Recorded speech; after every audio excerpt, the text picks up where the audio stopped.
暮れてゆくオレンジに空は燃えるから切なさが私の胸に広がった。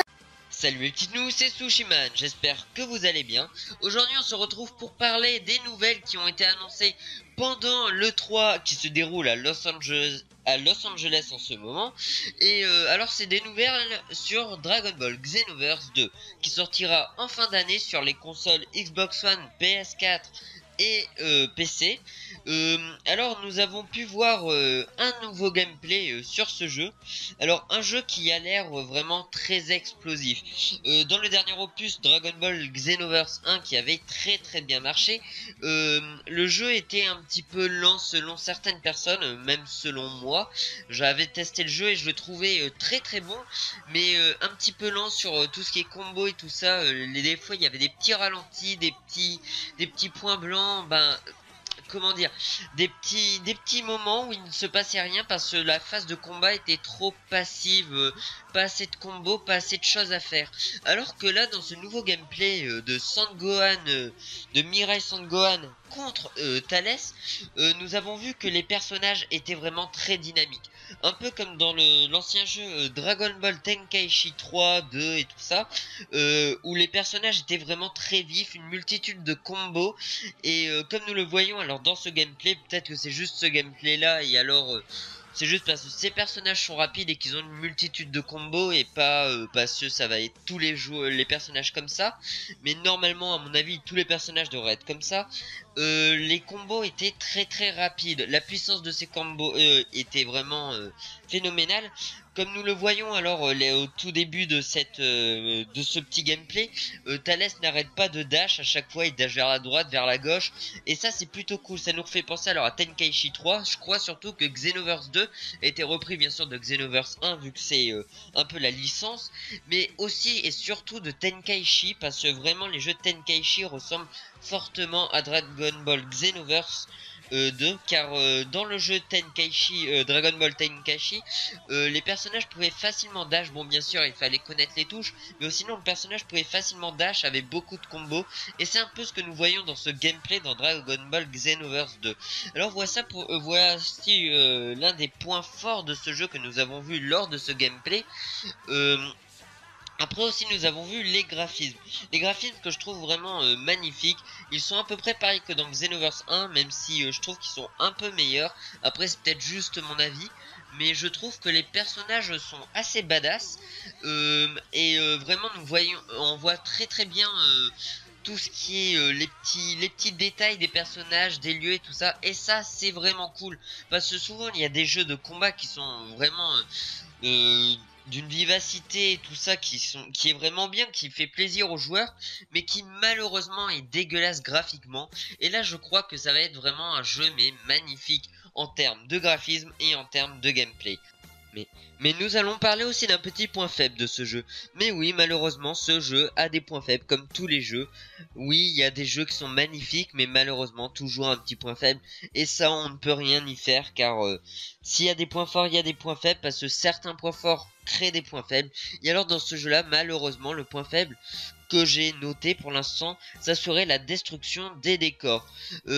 Malheureusement dans ce jeu les décors ne se détruisent pas comme on va dire dans les... On va encore reprendre l'exemple de Tenkaichi, où dans les jeux de Dragon Ball Tenkaichi presque tout se détruisait, alors que là malheureusement à part quand on lance une attaque ultime ou quelque chose comme ça qui fait un peu de dégâts au sol, mais au bout d'une minute de combat ça redevient normal, il n'y a pas vraiment de destruction de la map, et ça c'est vraiment un petit point faible. Bon après moi ça ne me dérange pas trop car je ne m'amuse pas à détruire la carte, mais je sais qu'il y en a que ça leur plaît, et voilà, c'est peut-être un truc qu'ils changeront dans le Dragon Ball Xenoverse 3, mais pour l'instant on va déjà s'occuper du 2 parce que voilà quoi, faut un petit peu de temps. Alors on s'occupe d'abord du 2.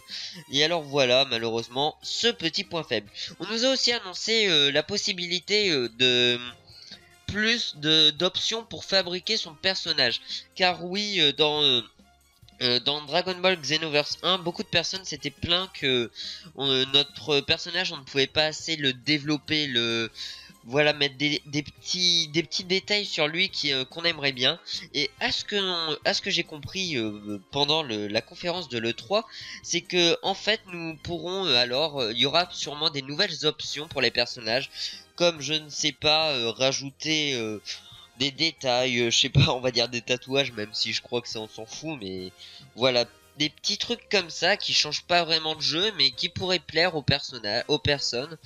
J'ai vu aussi dans certains commentaires de certaines vidéos qui ont fait déjà cette news sur Dragon Ball Xenoverse 2, que des personnes qui aimeraient bien aussi que le jeu dans la classe des Super Saiyan, les cheveux des Super Saiyan puissent se lever lorsque le personnage se transforme. Car oui, dans Dragon Ball Xenoverse 1, quand le personnage se transformait, ses cheveux restaient de la même forme, juste qu'ils changeaient de couleur. Et ça, c'est vrai que c'est un petit point faible et que j'aimerais bien que ça revienne comme dans l'animé où les cheveux se lèvent, et là ça donne un peu plus de style Saiyan. Sinon, on nous a aussi appris que la map hub sera 7 fois plus grande. Elle pourra avoir 300 personnes de connectées à l'intérieur. C'est ce que nous a annoncé Namco Bandai. Et ça serait plutôt cool. Mais bon, moi je ne joue pas trop. Je ne joue même pas du tout en ligne, car malheureusement je n'ai toujours pas le gold, mais bon, ce n'est pas grave. Et voilà, alors on nous a annoncé ça, et c'est vrai que c'est plutôt cool, parce que certaines personnes s'étaient plaintes qu'on ne pouvait pas assez se connecter sur la map hub, et c'est vrai que là ça serait beaucoup mieux. Espérons aussi qu'il n'y ait pas trop de problèmes de chargement quand on se balade dans le hub, comme dans Toki Toki dans Xenoverse 1, où à chaque fois qu'on devait passer quelque chose, ça nous faisait un chargement, et ça c'est un petit peu chiant. Mais bon, voilà, on nous a aussi annoncé que Namco Bandai s'occupera de Dragon Ball Xenoverse 2 et de tous les problèmes et tout ça pendant un an. Ils seront vraiment fixés dessus pendant un an pour tous les problèmes, comme ils avaient fait dans Dragon Ball Xenoverse 1, et ça c'est plutôt cool. En tout cas, c'est fini pour ce petit épisode. J'espère que cette news vous aura plu. N'hésitez pas à me dire dans les commentaires ce qui vous plairait dans ce nouveau jeu Dragon Ball Xenoverse 2 que beaucoup de personnes attendent.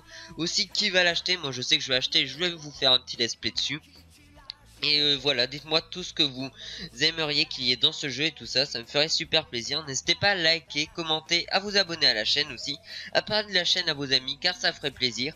Je suis aussi désolé que pendant un petit peu de temps il n'y a pas eu de vidéo, c'est parce que je suis en plein déménagement. Bah là je viens de déménager, mais ne vous inquiétez pas, toutes les vidéos vont bientôt reprendre à leur rythme habituel. En tout cas, moi je vous dis merci, et je vous dis